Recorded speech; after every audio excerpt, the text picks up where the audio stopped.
Nous sommes à présent en plateau avec David Derry, Social Media Manager chez eToro. Bonjour David. Bonjour. Alors on va rappeler quand même rapidement ce qu'est eToro pour les gens qui nous suivent, même si c'est de plus en plus connu. Donc eToro, c'est le plus grand réseau de trading social au monde. Aujourd'hui, ça compte plus de 10 millions d'utilisateurs et c'est une plateforme de trading social sur laquelle les gens peuvent venir pour trader déjà. Mais ensuite, la particularité d'eToro, c'est qu'ils peuvent aussi venir copier et suivre les meilleurs investisseurs de la plateforme. Donc on peut regarder ce que font tous les traders qui tradent sur eToro s'ils le décident et qui ne mettent pas leur compte en privé. Et derrière, on peut voir leurs statistiques, regarder leur portefeuille et si on voit que quelqu'un est très fort sur un secteur donné, on peut décider de le copier. Et alors vous avez également, il y a la possibilité de faire de l'investissement thématique sur eToro. Ça veut dire quoi thématique? Ça veut dire que je vais aller chercher un secteur d'activité particulier ou une thématique particulière? Exactement, donc l'investissement thématique c'est une sorte de nouvelle méthode d'investissement qui existe, qui a surtout été développée avec les ETF et qui aujourd'hui permet à des investisseurs en fait d'investir dans un thème bien précis, donc dans une tendance de fond de l'économie. Donc par exemple, disons que on est quelqu'un qui croit beaucoup à la robotique ou qui aime le développement durable, on peut choisir ce thème de portefeuille et en fait investir après que dans des sociétés robotiques ou que dans des sociétés de développement durable, et comme ça on peut imaginer plusieurs thèmes, donc comme la tech, comme les biotech, comme les voitures autonomes, les imprimantes 3D, etc. Ça peut vraiment être large, mais en fait ça permet aux investisseurs d'investir dans une perspective de long terme et surtout de s'exposer à une volatilité moindre et donc connaître son risque et connaître voilà, son industrie. On peut voir aujourd'hui qu'avec les récents marchés, on peut voir que si on jouait par exemple la thématique du luxe ou si on jouait la thématique des techs, l'année 2017-2018 était une année excellente en termes de rendement.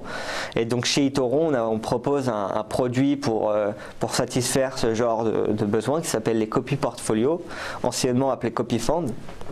Donc les copies portfolio, comme on en a déjà parlé, là on existe plusieurs genres et nous ce qui nous intéresse c'est les market portfolio pour l'investissement thématique. Et donc on peut voir là par exemple la Outsmart Nasdaq qui est sur la tech, on peut voir CRISPR Tech qui est sur la biotech et la technologie CRISPR, on peut voir le crypto fund qui est sur les crypto-monnaies, etc. Panic Mode, USETF. Et donc ça c'est des portfolios en fait qui ont déjà été constitués, on décide d'investir dessus et en fait ils ont déjà été constitués avec des pourcentages différents sur chacune des entreprises du marché du coup concerné. Exactement, ils ont déjà été constitués, ils sont rééquilibrés. Alors après ça dépend du copy portfolio, mais ça peut être mensuellement ou par trimestre. Et en général, ils sont gérés par l'équipe d'eToro, donc réorganisés, etc. par l'équipe d'eToro. Et après, comme sur tous ces eToro, c'est totalement transparent, donc vous pouvez regarder les performances, l'indicateur de risque, le nombre de copieurs pour chaque copy portfolio. Et alors je voyais qu'il y en avait un qui s'appelait Big Tech où on retrouvait tous les GAFAM avec un tel en plus. Donc si on décide d'investir sur les GAFAM, en fait on peut directement en un seul clic en fait investir sur l'ensemble d'entre eux. Exactement, par exemple le Big Tech c'est les grosses compagnies tech, donc on peut voir ici l'exposition du portefeuille, on peut voir qu'il y a Apple, Amazon, Microsoft, donc toutes les grosses. Après il y a Cisco, Intel, IBM, HP et eBay en plus, donc voilà. Et puis portefeuille, la tech fonctionne plutôt bien depuis le début de l'année. On a vu les plus hauts sur Apple, sur Amazon, qui ont tous les deux atteint plus d'1 trillion de dollars en capitalisation boursière, donc on voit que c'est une belle année. Puis après on propose aussi des copies portfolio un peu plus originaux, comme par exemple le crypto fund qui est quelque chose de plus exotique, qui est un produit plus exotique, les crypto-monnaies ou un nouveau qu'on appelle Cannabis Care. Cannabis Care, donc là on est sur la santé via le cannabis. Exactement, on est sur le cannabis médicinal, donc toutes les sociétés qui ont une part de marché dans ce secteur, donc c'est du cannabis médicinal.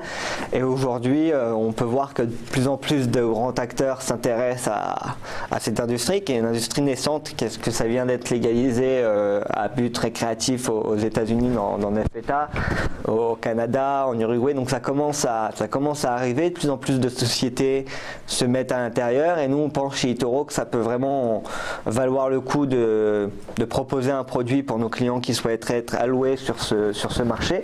Donc il faut noter que c'est un marché qui reste quand même encore assez volatile, mais où on voit de plus en plus de gros deals qui se passent, parce que récemment il y a eu un deal avec Constellation Brands, qui est le propriétaire des marques Corona, les marques de bière Corona ou du gin Skol, qui a racheté et qui a investi 4 milliards de dollars dans une société de cannabis qui s'appelle Canopy Growth, où on peut voir des rapprochements dans cette industrie. Donc par exemple il y a eu Cronos qui la semaine dernière, ou il y a 2 semaines, a fait beaucoup de bruit en bourse parce qu'elle a gagné beaucoup en pourcentage. On était à 6 dollars en août, on était à 6 dollars en 14 août, et on est passé à plus de 10 dollars, à 14 dollars même sur les plus hauts, à 12 dollars sur les plus hauts si je dis pas de bêtises. Et donc ça reste un marché assez volatile, mais qui aujourd'hui intéresse de plus en plus d'investisseurs. C'est un marché qui est estimé dans les 10 prochaines années à valoir, rien qu'aux États-Unis, entre 50 et 60 milliards de dollars. Donc il y a aujourd'hui quand même un vrai intérêt. Donc il y a plusieurs sociétés qui composent. C'est essentiellement des sociétés américaines ou il y a d'autres nationalités? Essentiellement des sociétés américaines. Si elles ne sont pas américaines, elles sont canadiennes. Mais en général, c'est des sociétés cotées sur le Nasdaq. Et oui, là on voit effectivement du plus 70%, du moins 25%, du plus 12%. Donc effectivement, on sent que c'est un marché volatile. Mais ce que vous nous dites, c'est qu'il faut commencer dès aujourd'hui à s'intéresser à ce nouveau marché qui se lance. Ça permet une diversification. Alors après, je ne dis pas qu'il faut investir que dans ce marché-là, mais pour quelqu'un qui souhaite trouver des secteurs d'avenir intéressants, celui-là en est un. Après, il y a beaucoup de sociétés, par exemple, c'est quand même très médicinal. Donc par exemple, ABBV crée une solution qui s'appelle le Marinol, qui est un médicament pour lutter contre certaines maladies. On a le JW Pharmaceuticals qui eux créent le Sativex, il me semble, qui est prescrit contre la sclérose en plaques ou ce genre de choses. On a Chronos qui récemment a fait une joint venture avec MedMen, qui est une société qui sont des dispensaires américains. Donc on voit que c'est quand même quelque chose qui se développe, et donc effectivement. Et donc je lisais hier que dans certaines estimations, le marché du cannabis est estimé à être aussi important que le marché du vin ou de la bière aux États-Unis. Donc ça reste quand même un secteur intéressant où il faut regarder. Ensuite, si on ne souhaite pas investir dans le copy fund directement Cannabis Care, on propose aussi un ETF qui est le HMMJ, Horizon Marijuana Life Science. Et donc on peut aussi investir dans l'ETF si on souhaite être investi dans ce secteur-là, sans forcément investir dans le copy fund, où là aussi on peut voir que depuis le début de l'année, les performances sont quand même assez correctes. En 2018, il y a eu un gros gap, mais sinon après, on voit que c'est toujours dans le vert. Toujours dans le vert. Donc voilà, donc un nouveau marché qui s'ouvre potentiellement aux investisseurs sur eToro, le Cannabis Care. Merci beaucoup David Derry. Je rappelle que vous êtes Social Media Manager chez eToro.